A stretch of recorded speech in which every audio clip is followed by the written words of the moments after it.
안녕하세요. 저는 한양대학교 의과대학 의학교육학교실의 김도환입니다. 사실 융합보다는 그냥 의학교육에서 어떤 연구가 있는지를 중심으로 말씀드리게 될 것 같습니다. 아마 이 수업을 들으시는 많은 선생님들께서 의학교육이라는 분야에 그다지 친숙하거나 많이 이 분야의 연구를 접해보거나 논문을 읽어보시지 않았으리라 생각을 합니다. 그래서 융합을 크게 기대하고 이 수업을 하기보다는 의학교육이라는 분야가 하나의 학문 분야로서 혹은 의학과 관련된 중요한 분야로서 존재하는데, 이 분야에서는 주로 어떤 연구들을 하는지를 혹은 어떻게 연구가 나누어지는지를 약간만이라도 아시게 되는 시간으로 꾸며보려고 구성해 보았습니다.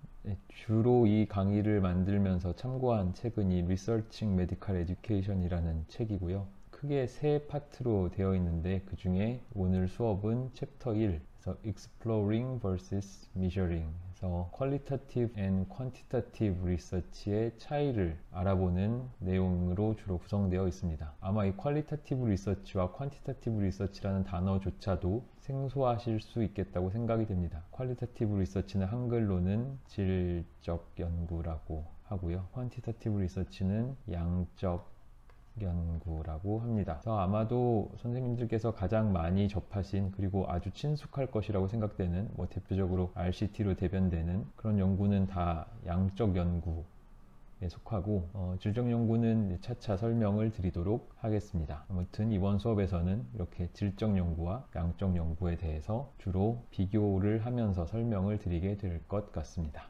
인트로덕션 원서를 자료로 하다 보니까 영어가 좀 많은데, 이제 하나하나씩 설명을 하면서 이해하실 수 있도록 도움드리겠습니다. 이 처음에 나온 이 슬라이드는 이 챕터를 쓴 저자의 개인적인 경험입니다. 그래서 어떤 전공의들이 얘기하는 걸 들었대요. 뭐에 대해 얘기하는 걸 들었냐면은 앞으로의 어떤 커리어 결정에 대해서 전공의들이 나누는 얘기를 어쩌다 듣게 되었는데, 자신의 생각과 너무 달랐다고 합니다. 그래서 매우 놀라게 되었고, 뭐 때문에 놀랐느냐 하면은 워라밸을 되게 중요하게 생각했다는 거예요.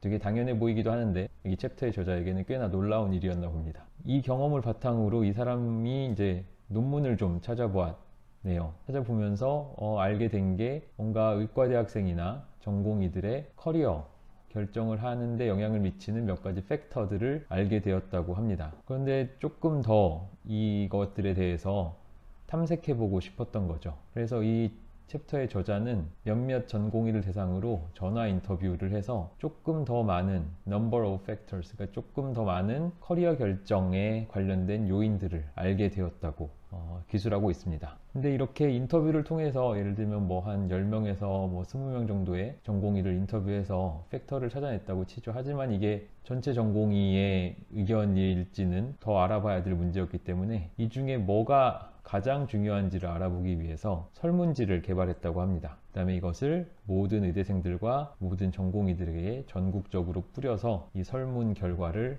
얻고, 그래서 결과적으로 커리어 결정에 영향을 미치는 팩터가 무엇인지 알아보는 연구를 했었다라고 저자의 개인적인 경험으로 이 챕터를 시작하고 있습니다. 이게 이제 실제 이 저자의 경험이고요.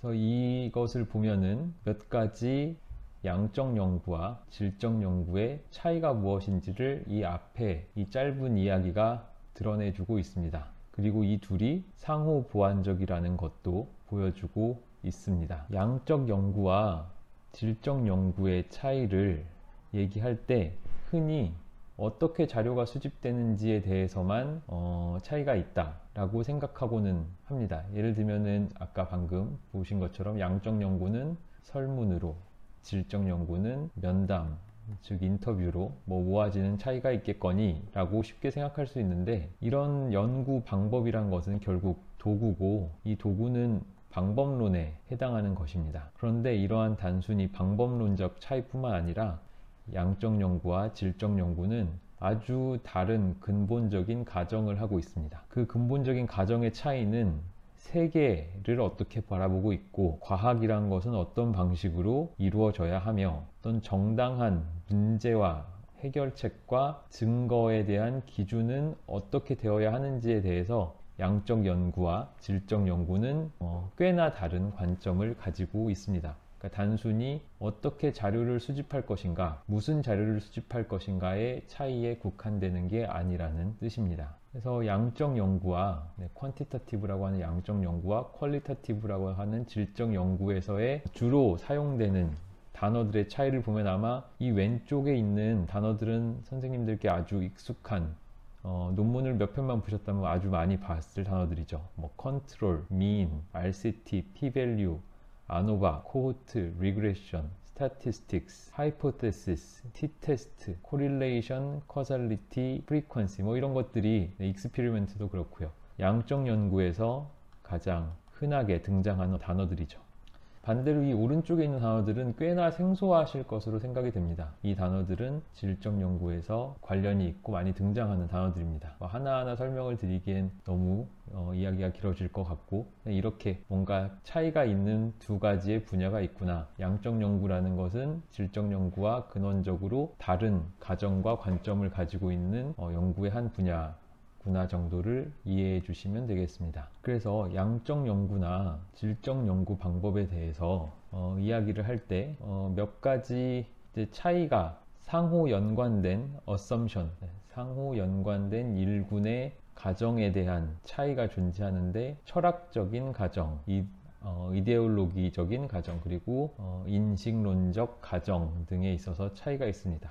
다시 한번 말씀드리지만 양적 연구와 질적 연구의 차이는 단순히 자료 수집 방법 그 이상이다 라는 사실이 중요하겠습니다. 그래서 이런 철학적인 차이가 있는 거죠. 양적 연구와 질적 연구 사이에 이런 철학적인 차이가 있는데, 우선 하나는 연구의 목적이 다르고요. 이 목적이 다르다 보니 그 목적을 어떤 방식으로 달성할 것인가에 대한 둘 사이의 차이가 있습니다. 그래서 양적 연구는 이론을 검증하는 것이 양적 연구라면, 어떤 복잡한 상황을 설명해 내려는 게 질적 연구의 목적이 되겠습니다. 이렇듯 양적 연구와 질적 연구는 그 근원적인 가정에 있어서 매우 다르다라고 할 수 있겠습니다. 그 근원적인 가정에 몇 가지가 있는데, 대표적인 것 중에 하나는 리얼리티는 이 리얼리티의 본질은 어떠한가, 존재론에 대한 이야기고요. 다른 하나는 지식의 본질에 대한, 지식에 대한 인식론적 가정, 이 두 가지가 양적 연구와 질적 연구의 차이이고, 이 두 가지 때문에 결국 자료 수집이라는 메소돌로지의 차이가 발생하는 것입니다.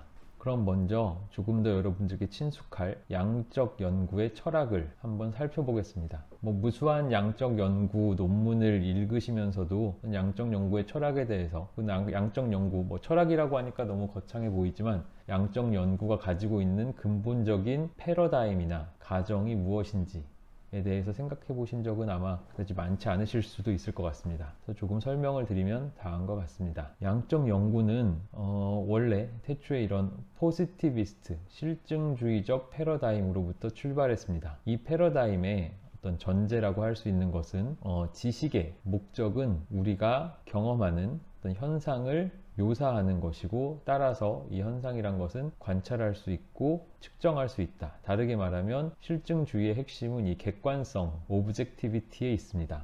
그래서 연구자는 연구의 초점, 포커스와의 관계에 있어서 서로 독립적입니다. 다르게 말해서 연구자는 연구 프로세스에 어떠한 영향도 미치지 않는다, 혹은 그러지 아니할 수 있다라고 가정합니다. 그래서 어떤 지식의 목적이란 것은 관찰하고, 관찰한 걸 측정하고 기술하는 것이고, 이럴 수 있어야 하기 때문에 리얼리티라는 것은 tangible, 이제 만질 수 있고 measurable, 측정 가능한 무엇인가가 됩니다.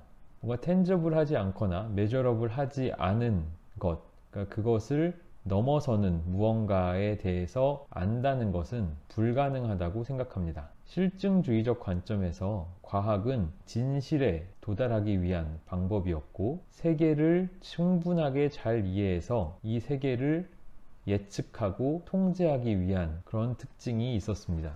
이런 것들이 양적 연구의 근본적인 철학, 실증주의에 기반한 양적 연구의 철학이라고 설명할 수 있겠습니다. 근데 꽤 이런 방금 말씀드린 것을 보면은 좀 과하다, little extreme, 하다고 느껴질지 모르겠습니다. 아마 이 과거에도 비슷한 느낌을 가졌던 분들이 있었던 것 같고, 그런 연구자들이 이제 아주 순수한 실증주의로부터 후기 실증주의, 포스트 포지티비즘으로 관점이 조금 더 옮겨가게 됩니다. 근데 포스트 포지티비즘은 여전히 포지티비즘이라는 실증주의라는 용어가 남아있는 것으로부터 짐작할 수 있듯이 기본적인 교리 혹은 기본적인 가정을 완전히 리젝트했던 건 아니고, 다만 관측은 틀릴 수도 있고, 그리고 모든 이론은 수정될 수도 있다 라고 인식하는 것 정도의 차이가 있었습니다.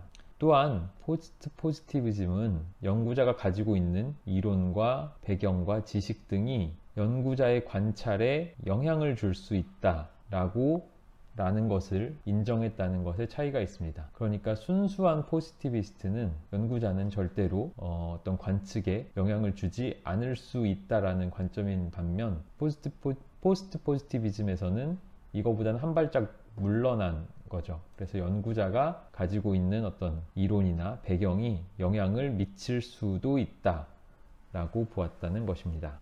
가장 흔한 포스트 포지티비즘적인 스탠스, 입장은 크리티컬 리얼리즘이나 크리티컬리티라고 하는데, 이거에 대한 자세한 설명은 여기서는 하지 않고 넘어가도록 하겠습니다. 다만 이제 이 챕터를 이해하는 데 있어서 우선 이 정도는 알아두셨으면 하는 것은, 포스트 포지티비스트 혹은 포지티비스트의 입장에서는 과학적 방법이라는 게 어떤 사회적 현상을 연구하는데 적절했다라고 보았다는 것입니다.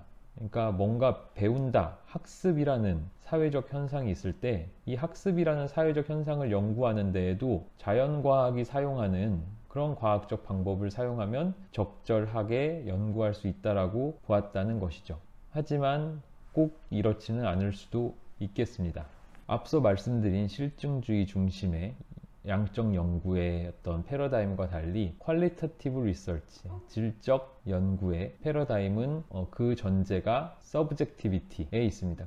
즉 주관성을 전제하고 있는 연구입니다. 그래서 주관성을 전제하다 보니 질적 연구의 관심은 어떻게 어떤 세상, 세계, 사회 세계라는 것이 어떻게 해석되고, 어떻게 이해되고, 어떻게 경험되고, 어떻게 생성되는지에 관심이 있습니다. 이 관점에서 리얼리티라는 것은 직접적으로 측정할 수 있는 것이 아닙니다. 또한 리얼리티라는 것은 상대적이고 다중적이기 때문에 사회적으로 구성되고 주관적인 해석에 달려있다 라고 보고 있습니다. 이러한 주관적인 세계 혹은 다중적인 세계를 이해하기 위한 여러 가지 구조화된 접근법들이 있습니다. 그게 바로 질적 연구에서 사용하는 여러 가지 연구 방법이 될 테고, 이런 것들은 자연과학적 접근과는 상당히 다르죠. 또한 질적 연구에서도 아주 많은 여러 가지 이론을 가지고 있습니다.